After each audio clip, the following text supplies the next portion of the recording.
Hello and welcome to a new video. Today we're going to take a look at a team that's most likely the best team that you can currently run.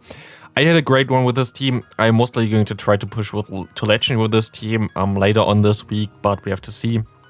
But yeah, this team here is a team that has been around for ages already in the Go Battle League, and in my opinion got a little bit better this season because it was struggling a little bit against Walrein, which is not the case anymore because this Pokemon is gone. And other than this team is just amazing. You will see me here wait out a little bit so the opponent can farm me down a little bit more, so the opponent doesn't get more farm with their Stunfisk against me. If you wondered why I didn't tap there as much, that's a little bit of a strategy, but we are able to hardwall the opponent anyway, so it's fine.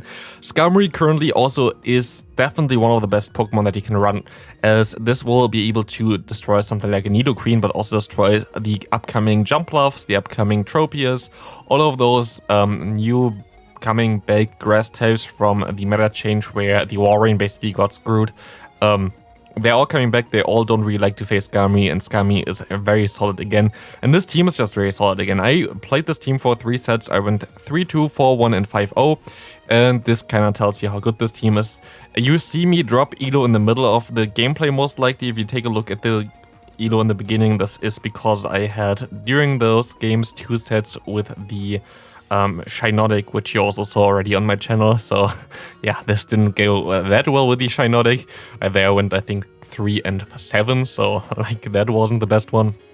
But yeah, otherwise this team is amazing. I can highly recommend to you. Like, this should be super easy and super good to hit Legend with. It's so good in the current meta. I just like to use it. It's sometimes I misplay still, but this team is one of the teams that I use nearly every season just because it's like so insanely good.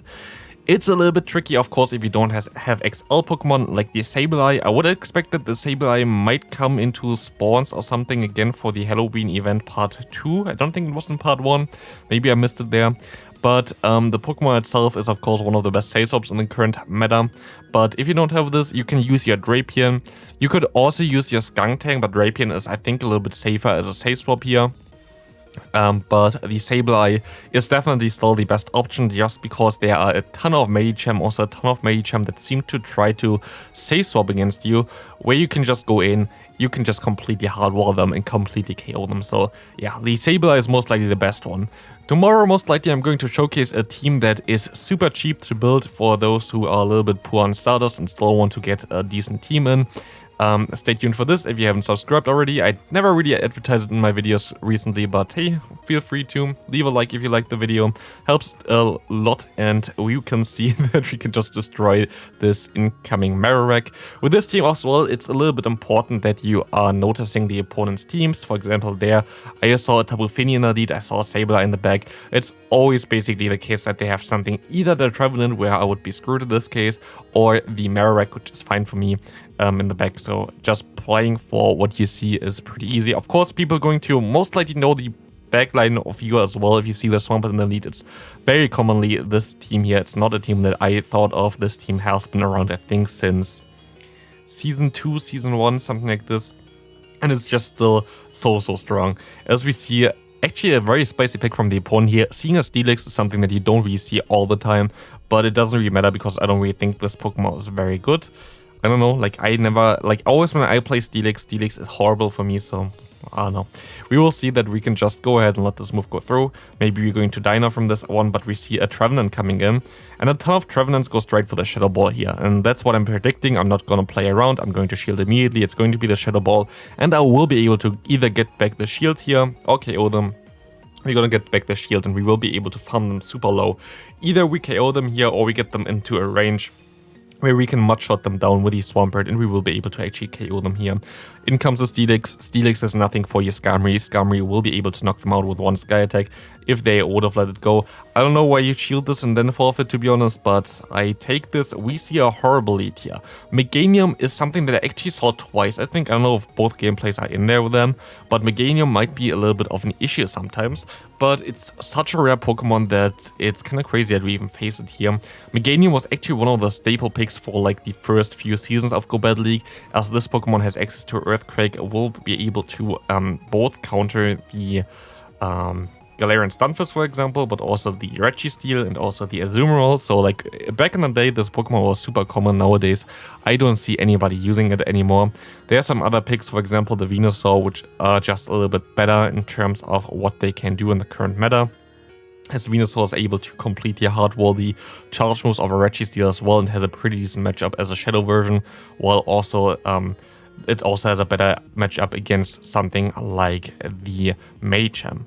We see a Frostless here, and I think I misplayed this game. If I remember correctly, like I swapped immediately into my Skarmory, and if I just stayed in here with my lead, I would have been totally fine and I would have won this game, but I expected them to go into their Meganium instead of the Frostless, and they completely threw me off guard there. So don't always try to go for the smart play and go directly into the next Pokemon, expecting the opponent to do something. If the opponent doesn't do that, you can kind of get screwed, but I definitely should have won this game there as well. And I think this game was also a little bit tricky to win. Let's see. We'll see a foul play coming through.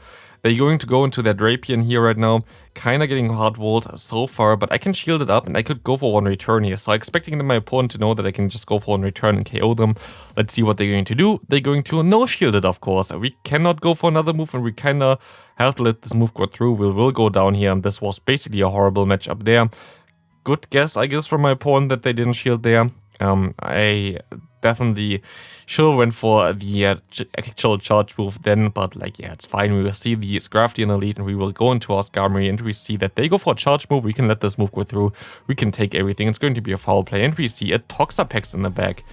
Interesting team here. Kind of like the first team that we showcased on this channel for the Great League that came back there. And Toxapex, sadly, will actually do enough damage here to KO the Skarmory, which is kind of crazy because you will be able to do still some damage with the Poison Jab. Poison Jab is double resisted here, but you will be able to put me into a range where one Brian nearly KOs me here already. I have to swap out kinda, and if I throw my charge move here, I think I would have won this game.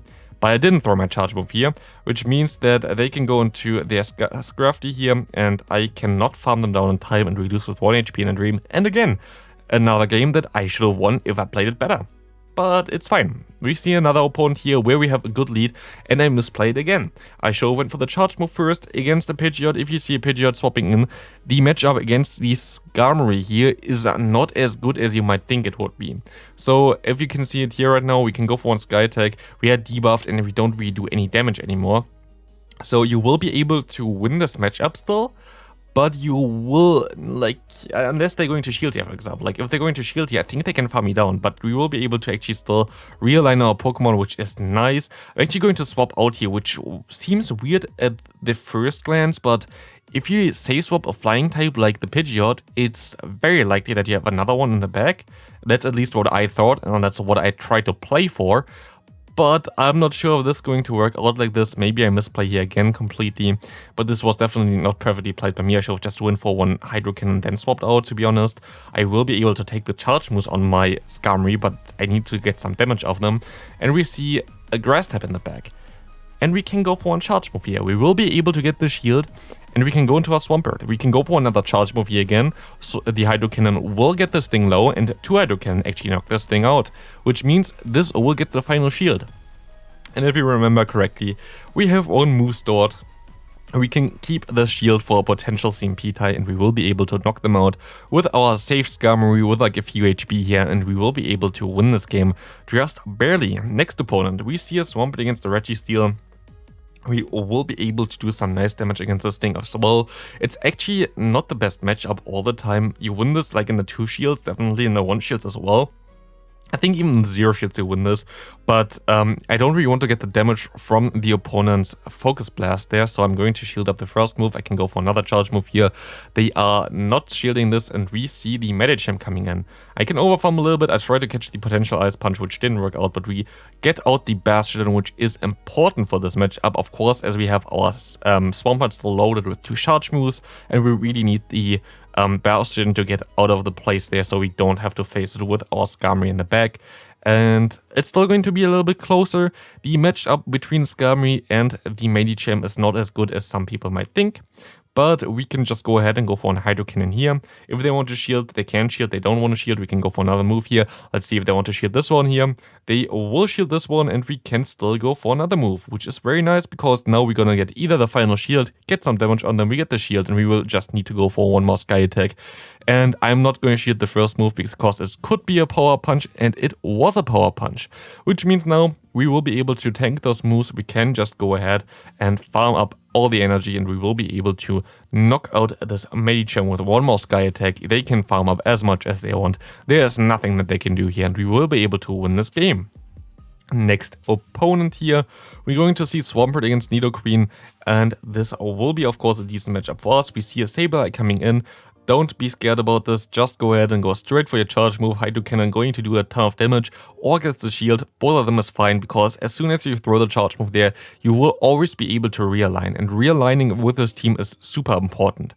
You really want to win the secondary matchup with your Sableye for this team to work, because you have basically perfect answers for like the lead in the back there with the Skarmory and the Swampert. They don't really have a ton of core breakers for both of the Pokemon. Scrafty can act as one, as you're going to see now. Scrafty, of course, seems to be a horrible matchup for like against the flying type that we have in the back, but because we are still part steel type, they will do neutral damage with their counter. And we can take one Power Punch here first, but they will get to a ton of more Power Punches here, and we still have to go for 2 charge moves, as we will see that their health declines, but also our declines here, and we will see that the Sky Attack is shielded, and it's going to be super close, but we just barely reach out to the final charge move here, knocking out this opposing Scrafty, but they nearly got it back there. Cool thing about this entire team is you don't have to worry at all about Nidoqueen. Nidoqueen is completely hardwalled by every Pokemon here, which is really nice. And also Medicham is pretty decent for this team as well. What I usually do against Medicham, by the way, in the lead, I just usually go up to 8 fast moves and then swap out into my Sableye. 8 fast moves would be the Psychic. This is a little bit risky, you could also do it after 6 and swap out. The thing is, if you have a non-Shadow Swampert, which also works by the way, you don't need a Shadow version of this Pokemon, you can go ahead and farm up to 8, and it's not really the biggest problem because Ice Punch doesn't really threaten you. If you have a Shadow Swampert otherwise, it's a little bit more tricky as this Pokemon gets way more damage from something like Ice Punch and Counter, so it's a little bit more of a risky play, but it's fine, as we see the Medicham coming in here, and we have of course a lot of energy on my Pokemon in the back, which I should have thrown to be honest, and we see a Toxapex coming in. Looks like a decent matchup so far, but this is not as easy as it might seem to be. We will see that we can go for some Sky Attacks here, but this thing actually gonna get me super low already. Brian gonna do a ton of damage, and they can get to another move already. And I am a little bit in a shock here, as I can try to farm up extra and go for another Sky Attack here. But this might be a little bit tricky at the end, because we are getting so low that they can even get to another move. I underestimate Toxapex the entire time. This thing is just way too strong. This will be our 3rd loss for this video. I think actually all of my losses that I had on this video could have been avoided if I played it better. So this team basically never got hardwalled itself. This team basically functions super well. The issue is just the player in this case, which is me. So it kind of shows again how good this team actually is, because like this team is amazing. This team is just working so well. It's just me doing some more stupidish mistakes, which causes me those issues where I lose the games here. As we at least can realign our Pokemon again, it's super important to realign with this team. Trying to win the secondary matchup with Sableye will be your main thought there, and one issue actually for this team would be alone 9-tails leads, because those are a little bit tricky. What you do against alone 9-tails lead, which I never really faced, you would just stay in with your Swampert and try to go and bait for 1 Earthquake, go for the Hydro Cannon, shield up the move, and go then for 1 Earthquake. You will be able to get 2 shields in this scenario, which is pretty decent, or you will be able to knock them out, depending if they want to shield the Earthquake afterwards. Here what we just did is try to get rid of the energy of the opponent, which now gets us to the position where we can just go for 1 Sky Attack, knock out the Swampert, and we will be able to win this game pretty easily now, as they only have a low HP Skuntank in the back, and we can farm them down. Good game there. Going into the final game here, we will see that they have basically perfect answers for us, but this game is actually also pretty interesting, not gonna lie. This game, we of course hardware our opponent first, but this is like a very common line again, that also one of the lines that are showcased in my top teams videos. If you haven't seen this video, check it out. We see here Tropius as a safe swap, which kind of tells me, as you see here on Uncharge, that they're going to have another flyer and grass type in the back, or just another grass type in general, which means I'm going to save my Skarmory. I know that we have the Stunfisk matchup now. I have 2 charge moves stored and they go straight into that jump love, expecting me to actually swap into my Swampert, I think. And this means we will be able to now realign my Pokemon, getting the Swampert onto the Stunfisk, but I also should be able to get a shield here, maybe even. Let's see what we can do here. We can go for one return, and this is amazing because this one will get the shield, and we don't really care about the charge move that much. And they actually go for another charge move here anyway. We have 2 moves stored on our Skarmory. We will be able to go into our Skarmory. We have a shield advantage now. We can go into our Swampert afterwards, and we will be able to completely destroy the opponent, especially as they're shielded, especially as we catch the Rock Slide here as well. We will easily knock them out now, and this is going to be it for this video. In my opinion, the best team. Like, honestly, all losses we had in this video were based on my own mistakes. Could have been all avoided, could have been a clean sweep there.